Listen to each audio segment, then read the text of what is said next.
Hey guys, my name is Timeo, and welcome to another episode of Sunday Mailbox. This is a video series where you, the viewer, can submit your gaming-related questions, and then I will give my humble opinion on them. To get the formalities out of the way real quick, if you would like to submit your own question that could be featured in an upcoming episode, you can do so by leaving a comment down below, or by sending me a Facebook and Twitter message. The first question for today comes from Matthew, and it is, do you think that in Rainbow Six Siege you should be able to transfer your renown for Rainbow Six credits? I have over 120,000 renown, but nothing to buy. It's funny to bring this up because Ubisoft recently announced that on the Valentine's Day weekend that we were going to be able to use our renown to purchase the weapon skin bundles that you had to use normally with Rainbow Six credits. They retracted that statement actually a couple of hours just before the patch went live when we were supposed to receive it, but they have announced that they plan on giving us this option in the future. And so I'm right there with you, and it seems like Ubisoft is kinda there with you. It seems like they're giving us mixed signals right now, but I am completely on board with the idea of maybe making it so that when a new skin goes live, that you can only buy it with Rainbow Six credits, and then maybe after like a month or a couple of weeks, you can start to use your renown to purchase it. And so if you want it right away, you want the new shiny cool toy, then you're gonna have to spend a little bit of money, but if you can be a little bit more patient, much like what they're doing with the operators for the new DLC, you can wait a couple of weeks and buy it with renown. What I'm really hoping for, because let's be honest, eventually you're always gonna reach a point where you have excess renown. Even if they add in more skins, you're always gonna have this problem. But one way to kind of alleviate it and give players something to strive for is to add in some really badass prestigious skins that maybe cost 50,000 renown or 100,000 renown. That way, you have something to spend all of that renown on. If you accumulate it over the years or over hundreds of hours of playtime, you can actually buy something with it, but it would also be something that you can show off to everyone around you. It's like, holy crap, they bought the skin that required 150,000 renown and it looks amazing. Like, that could be a really cool direction that Ubisoft could take with their skins. Nonetheless, though, I am right there with you. I think this is a good idea, and it kind of seems like Ubisoft is also heading in this direction, but of course, only time will tell. I will recommend that if you haven't checked out the new skins already, with the Black Ice DLC, they did add in a bunch of new skins for all of the classes that cost around 12,000, so there are things to use your renown on, but it isn't those really awesome, badass ones, of course, that you can pick up with your Rainbow Six credits. The next question comes from William, and it is, do you think that Battlefield 5 should forego a campaign and become multiplayer only?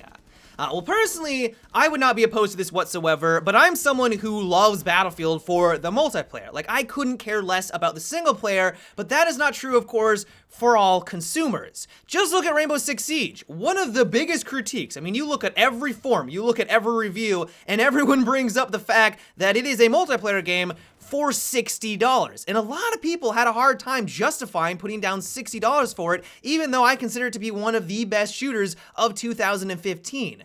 A lot of people have a hard time investing in a product where there isn't certainty that that product is going to actually last. I mean, Rainbow Six Siege could have died after a couple of weeks. If it didn't have the continued support of Ubisoft, if it wasn't as good as it was, you know, they could have put down that $60 and a month later it could have been a ghost town. Thankfully that wasn't the case, but of course this is a fear. As soon as you add a single player component to it, it has sort of longevity. Even though people probably aren't even going to play the single player, just the knowledge kind of gives them that reassurance that their money isn't going to waste. Now, when we take that same logic on over into the Battlefield series, it probably doesn't apply as much. Battlefield is a very established franchise. It's been around for a very long time now, and we look back at all of the past Battlefield titles, they still have tens upon tens of thousands of people playing every single day. And so the likelihood of Battlefield 5 dying after a couple of weeks is very small, especially with the continued support that they've shown with Battlefield 4. A lot of people probably have at least some confidence that if they bought the multiplayer component, let's say it was $60,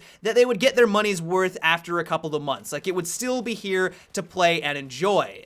Even then, though, I don't know if EA wants to take the risk because they know that they're just going to sell more copies if there is a single player component. So that's probably the biggest thing holding back having only a multiplayer only Battlefield.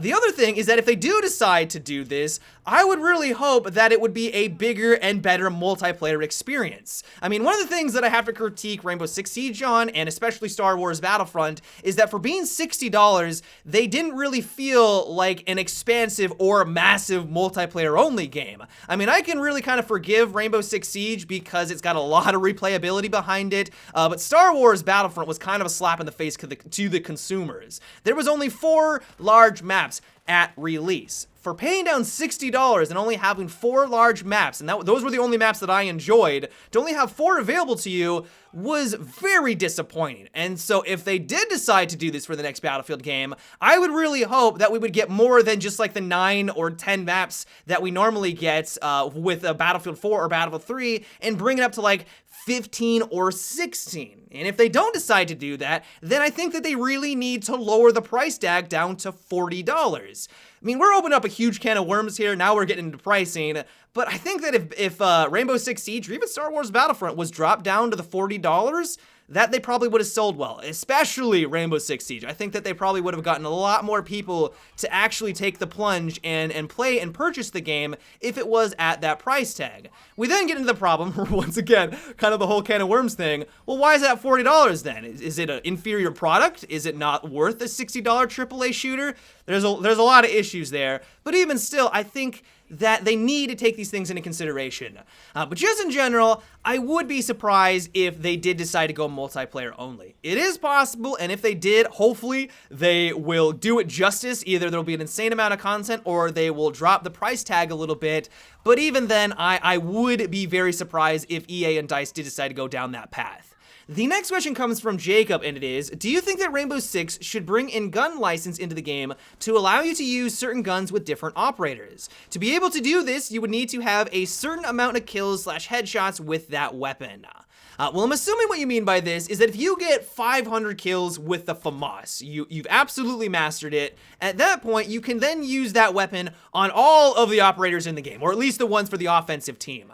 I get the appeal of it, like I do. If you have your favorite weapon and you want to use it for every operator, I can see why you would like to have a gun license added into the game, but that would completely ruin the balance that they have established. The reason why different operators have certain weapons is because they want to balance it out. Twitch probably has access to the FAMAS, which is arguably one of the best weapons in the game, because her gadget is a little lackluster compared to some of the others. She can't just insert balls into a room and get a multi-kill like Fuse can. She can't open up reinforced walls like Thermite, and while she can give some information to her teammates, like don't get me wrong, her gadget is still valuable, to kind of balance it out and give her a little bit more power, they've given her, in my opinion, one of the best guns in the game. If they allowed you to unlock all of the guns for every single kit, eventually we'd get the point like in most first-person shooters where everyone is using maybe 1 or 2 weapons on each side. I feel like that would really change the dynamic and not be something that we want for Rainbow Six Siege. And while I do know where you're coming from, if you have a weapon that you love and you hate it when someone picks that class and you no longer have access to it, it sucks. You have to play with something that you're less comfortable with. But I feel like if they did do this, and they're not, like they are not going to add something like this, it would completely ruin the balance that they have established, and not only would some operators become completely obsolete, there would be no reason to use them after you do get that 500 kills or whatever the requirement is to unlock or get the gun license, but then everyone would be only using 1 or 2 guns, and that is something that I do not want to see. But yeah, guys, that is about it for today's Sunday Mailbox. I hope you enjoyed. As always, if you would like to submit your own question that could be featured in an upcoming episode, you can do so by leaving a comment down below or by sending me a Facebook and Twitter message. But until tomorrow, guys, have a good one and take it easy.